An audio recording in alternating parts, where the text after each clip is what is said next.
ধানের শীষকে জিতাতে হবে, এর কোনো বিকল্প নাই। ধানের শীষকে জিতানোর মাধ্যমে জনগণের যে পরিকল্পনা, জনগণের পক্ষের যে পরিকল্পনা, সেটিকে বাস্তবায়ন করতে হবে, এর কোনো বিকল্প নাই। ধানের শীষকে জেতানোর মাধ্যমে দেশকে রক্ষা করতে হবে। প্রথম বাংলাদেশ আমার শেষ বাংলাদেশ, এবং সবার আগে বাংলাদেশ, নো কম্প্রোমাইজ। এবার শুধু পারবো বললে হবে না সহকর্মীবৃন্দ, করতে হবে, কাজটি করতে হবে, এর কোনো বিকল্প নেই। আদারওয়াইজ এই দেশ এবং জাতি ধ্বংস হয়ে যাবে।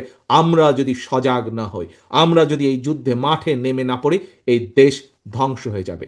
এই দেশকে প্রত্যেকটি বার আপনার দল রক্ষা করেছে। ইতিহাস ঘটন তাহলেই বলুন, প্রত্যেকটি বার রক্ষা করেছে। শহীদ জিয়া, খালেদা জিয়া যতবার দেশ পরিচালনার দায়িত্ব পেয়েছে, তার আগে দেশের কি অবস্থা হয়েছে। এখন শহীদ জিয়া এবং খালেদা জিয়ার দায়িত্ব আপনাদের কাঁধে এসে পড়েছে। এই দেশকে আপনাদের রক্ষা করতে হবে, প্রত্যেককে উঠে দাঁড়াতে হবে, ঘর থেকে বেরিয়ে যেতে হবে, মানুষের কাছে যেতে হবে, দোরগোড়ায় যেতে হবে, তাহলেই আমাদের পক্ষে সম্ভব।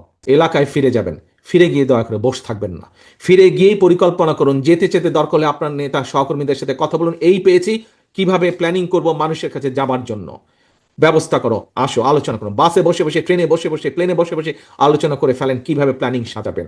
সামনে যে নির্বাচন, এই নির্বাচনে আমরা জনগণের রায় চাই, জনগণের সমর্থন চাই। পত্রিকার পাতা খুললে, রেডিও টেলিভিশন খুললে বহু ডিবেট চলতে থাকে, বহু ডিবেট। এর এটা ভালো না, ওর ওটা ভালো না, এ এটা খারাপ বলেছে, ওটা খারাপ বলেছে, ও খারাপ লোক, ও খারাপ লোক। আসুন আমরা এর থেকে বেরিয়ে আসি। আমার ধারণা, আমরা রাজনীতিবিদরা যাদেরকে সাধারণ মানুষ বলে গণ্য করি, আমরা রাজনীতিবিদরা যারা সাধারণ মানুষ বলে যাতে গণ্য করি, এই সাধারণ মানুষরা এইসব ডিবেট শুনতে শুনতে শুনতে ফেড আপ হয়ে গেছে। এটা হচ্ছে আমার আমার আমার স্টাডি, এটা আমার আমার আন্ডারস্ট্যান্ডিং। মানুষ ফেড আপ হয়ে গেছে এইসব ডিবেট শুনতে শুনতে। আমার ধারণা, মানুষ একদম ক্লিয়ার রাস্তা দেখতেছে। ওকে, তুমি রাজনৈতিক দল, তুমি নিজেকে ডিমান্ড করছো তুমি বাংলাদেশের জনপ্রিয় দল, তুমি নিজেকে ডিমান্ড করছো তুমি সবচেয়ে বড় দল, তাহলে বলো তুমি আমার জন্য কি করবে, তোমাকে যদি আমি সুযোগ দেই। আমার তো মনে হয় মানুষ বোধহয় এখন সোজা স্ট্রেট কাট এই কথাই বলছে। প্রিয় সহকর্মীরা, 8টা বিষয় আপনাদের সামনে উপস্থাপন করেছি।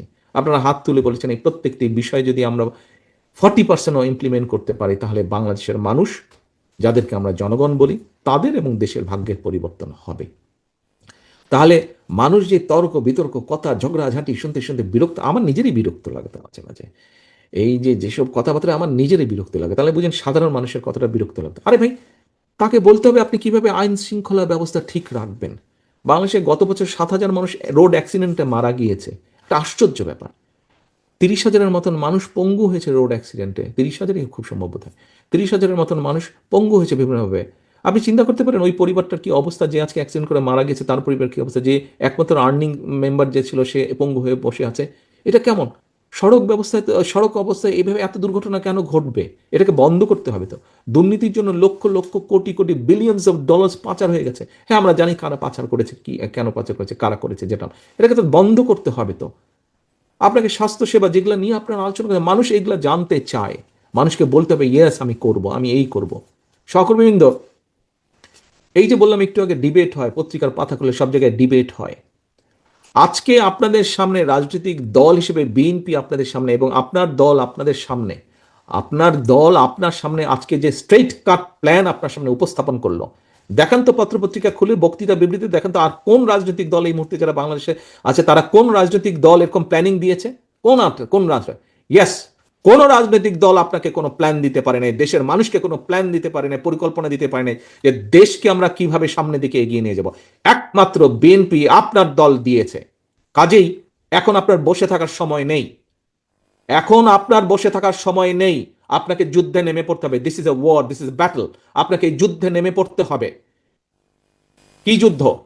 মানুষের পক্ষে, মানুষের জন্য, দেশের পক্ষে, দেশের জন্য। কারণ আমাদের কাছে প্রথম বাংলাদেশ আমার শেষ বাংলাদেশ, আমাদের কাছে সবার আগে বাংলাদেশ। এই যুদ্ধে ঝাঁপিয়ে পড়তে হবে আমাদেরকে, এবং এই যুদ্ধে যদি ঝাঁপিয়ে পড়তে হয়, এই যে দেশ গড়ার পরিকল্পনা, এই দেশ গড়ার পরিকল্পনা শুধু পরিকল্পনার মধ্যে রাখলে হবে না। বাংলাদেশে বহু প্ল্যানিং হয়েছে, কিন্তু প্ল্যানিংই রয়ে গেছে। আমরা আমাদের প্ল্যানিংকে বাস্তবায়ন করতে চাই। জনগণকে সাথে নিয়ে আমরা যেরকম আন্দোলন সফল করেছি, জনগণকে সাথে নিয়ে আমরা আমাদের এই আটটা প্ল্যানিং আমরা জনগণের স্বার্থে আমরা বাস্তবায়ন করতে চাই। বাস্তবায়ন, আমরা কাজ শুরু করব, আমাদের পরবর্তী জেনারেশন এটাকে কন্টিনিউ করবে। এটা সফলতার কোনো মার্ক নেই, এটা চলতে থাকবে। জনগণের স্বাস্থ্য ব্যবস্থা উন্নয়ন হতে থাকবে, শিক্ষা স্বাস্থ্য ব্যবস্থা উন্নয়ন হতে থাকবে, কর্মসংস্থানের ব্যবস্থা হতে থাকবে। কাজ আমরা শুরু করব, কাজ আমরা শুরু করব। কাজে আসুন, এই কাজ যদি শুরু করতে হয় জনগণকে সাথে নিয়ে শুরু করতে হবে, জনগণকে কনভিন্স করতে হবে, জনগণকে বোঝাতে হবে, দেখাতে হবে। পারবেন এই কঠিন কাজ করতে? পারবেন? ফোল্ডারটা নিয়ে দয়া করে ছাপিয়ে ঘরে রেখে দিন না, ডেস্কের কোনায় বা আপনার স্টাডি টেবিলে বা খাটের কর্নারে রেখে দিন না, সাইড টেবিলে।